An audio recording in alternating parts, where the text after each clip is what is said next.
बिस्मिल्लाहिर्रहमानिर्रहीम। अस्सलामुअलैकुम।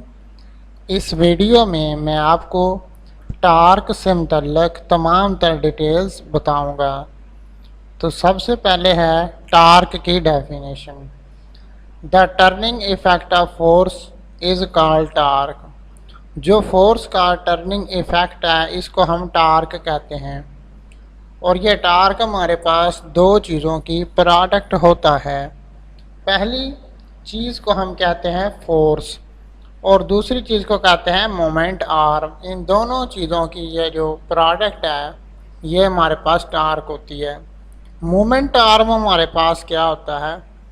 Moment arm हमारे पास परपेंडिकुलर डिस्टेंस होता है लाइन ऑफ एक्शन और पिवोट पॉइंट के दरमियान। अब पिवोट पॉइंट क्या होता है? पिवोट पॉइंट वो पॉइंट होता है जिसके इर्द गिर्द बॉडी रोटेट करती है। आगे है magnitude of torque. Magnitude of torque को हम टा के साथ रिप्रेजेंट करते हैं। टा किसके बराबर होता है? Tau is equal to L F. L का मतलब मोमेंट आर्म और एफ का मतलब फोर्स। आगे है फैक्टर्स। हमारे पास जो टार्क है वो दो फैक्टर्स पर डिपेंड करता है। एक है फोर्स और दूसरा है मोमेंट आर्म। अब हमारे पास ये डायग्राम है जिसमें ये टर्निंग पॉइंट शो करवाया गया है और ये जो स्पैनर है इसके साथ इसको मूव करवाया जा रहा है। The nut is easy to turn with the spanner. अगर हम स्पैनर यूज़ करेंगे तो हमारे लिए नट को टर्न करना ईजी हो जाएगा। It is easier still if the spanner has a long handle. अगर स्पैनर का जो हैंडल है उसकी लेंथ ज़्यादा होगी तो हमारा काम उतना ही ज़्यादा आसान हो जाएगा।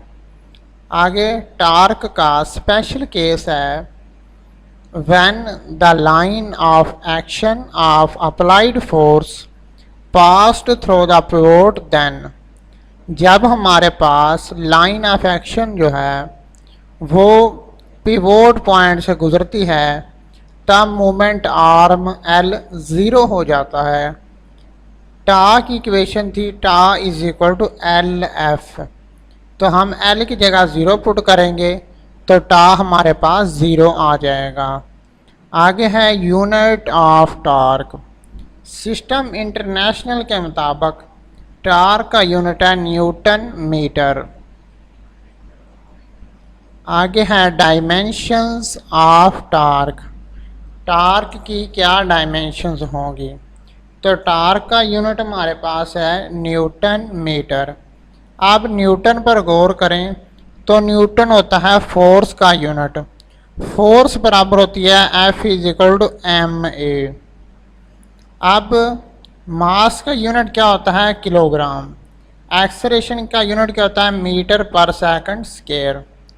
तो हम न्यूटन की जगह ये पुट कर देंगे किलोग्राम मीटर पर सेकंड स्क्वायर और मीटर जो है ये ऐसे ही आ जाएगा। अब किलोग्राम नीचे आ जाएगा, मीटर ये वाला और ये मीटर। मीटर को मीटर के साथ मल्टीप्लाई करेंगे, मीटर स्क्वायर आ जाएगा, फिर डिवाइडेड बाय सेकंड स्क्वायर। अब किलोग्राम ये जो है ये मास है, मास का यूनिट है। तो मास को एम के साथ ज़ाहिर करते हैं। डायमेंशंस में इसको कैपिटल एम लिख देंगे। आगे मीटर स्क्वायर।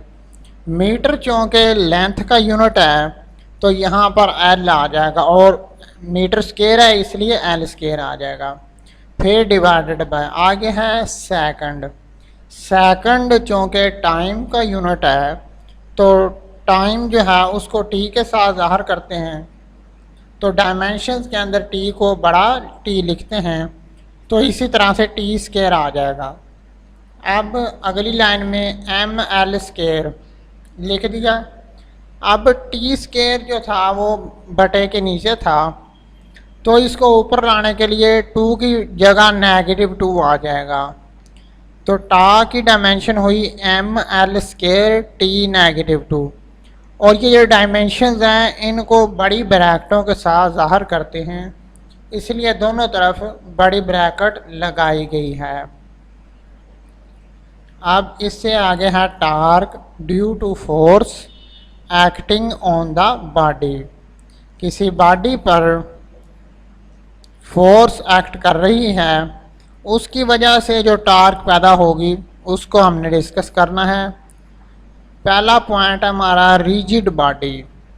रिजिड बॉडी क्या होती है? Under the action of force, यानी जब फोर्स अमल कर रही होती है, if distance between the points of body remains same, अगर बॉडी के जो पॉइंट्स हैं उनके दरमियान डिस्टेंस सेम रहे, such a body is called rigid body, तो ऐसी बॉडी को हम रिजिड बॉडी कहते हैं।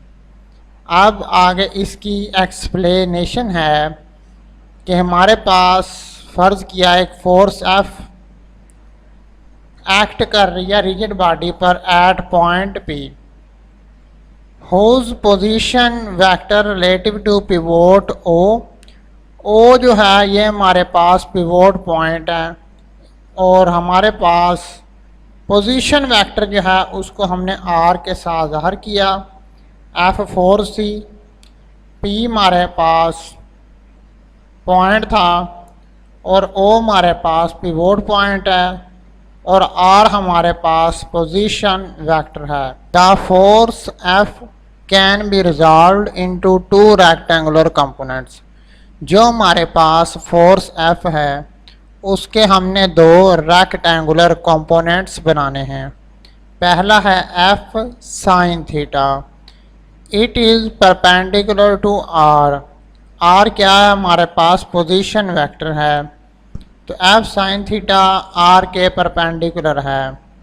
And F cos theta in the direction of R, और एफ कॉस थीटा है वो आर के डायरेक्शन के अलॉन्ग है। The torque due to F cos theta is zero. Torque जो है जो एफ कॉस थीटा की वजह से है वो ज़ीरो है। As its line of action of force passes through pivot. इसकी वजह यह है कि इसकी line of action of force pivot point से गुजरती है। Therefore the torque due to F is equal to the torque due to F sine theta as. F sine theta से की वजह से जो टार्क पैदा होगा उसकी इक्वेशन हमारे पास क्या होगी? Tau is equal to moment arm multiply by force. तो फोर्स एफ साइन थीटा है और आर ये जो है हमारे पास मोमेंट आर्म है।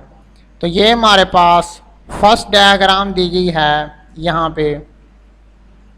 अब यहाँ हम देखें तो जो पीछे हमने पढ़ा है कि ये देखें F sine theta perpendicular to R.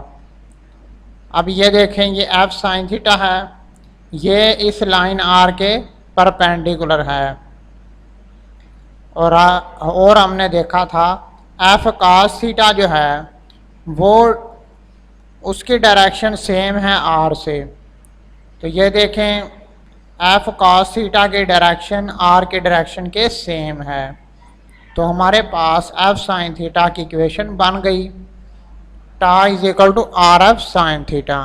अब आगे हमारे पास सेकंड डायग्राम है। अब इस सेकंड डायग्राम में देखें the moment arm L is equal to magnitude of the component of the R. जो एल जो है वो आर के इक्वल है perpendicular to line of action. वो लाइन ऑफ एक्शन के परपेंडिकुलर है जैसा कि फिगर 2 में हमारे पास दिखाया गया है। तो tau is equal to L F, L की जगह पर आर आ जाएगा, आर साइन थीटा। यहाँ हमारे पास वैल्यू आएगी आर साइन थीटा। आगे है एफ, एफ है हमारे पास फोर्स, और फिर इकट्ठा हो जाएगा तो आर एफ साइन थीटा हमारे पास इक्वेशन आ जाएगी। अब इससे आगे है torque can also be defined as the vector product of the position vector R and the force F is called torque. आर हमारे पास एक पोजीशन वेक्टर है और एफ जो है हमारे पास फोर्स है। Tau is equal to R of sine theta, और ये इसके डायरेक्शन को शो करने के लिए यूनिट वेक्टर लगाया गया है। Where r F sine theta is the magnitude of torque, r F sine theta magnitude of torque है। The direction of torque is represented by n is perpendicular to the plane containing r and F given by right hand rule. तो torque की जो direction है वो perpendicular होगी plane की, और वो प्लेन उसके अंदर क्या होगा, आर होगा और एफ होगा। तो ये वाला जो डायरेक्शन सेट होगी ये राइट हैंड रूल के ज़रिए से होगी। अब आगे है इम्पोर्टेंट नोट, अगर आर और एफ सेम डायरेक्शन में होंगे तो टार्क हमारे पास मिनिमम होगा। अगर आर और एफ ऑपोजिट डायरेक्शन में होंगे तो टार्क हमारे पास मिनिमम होगा।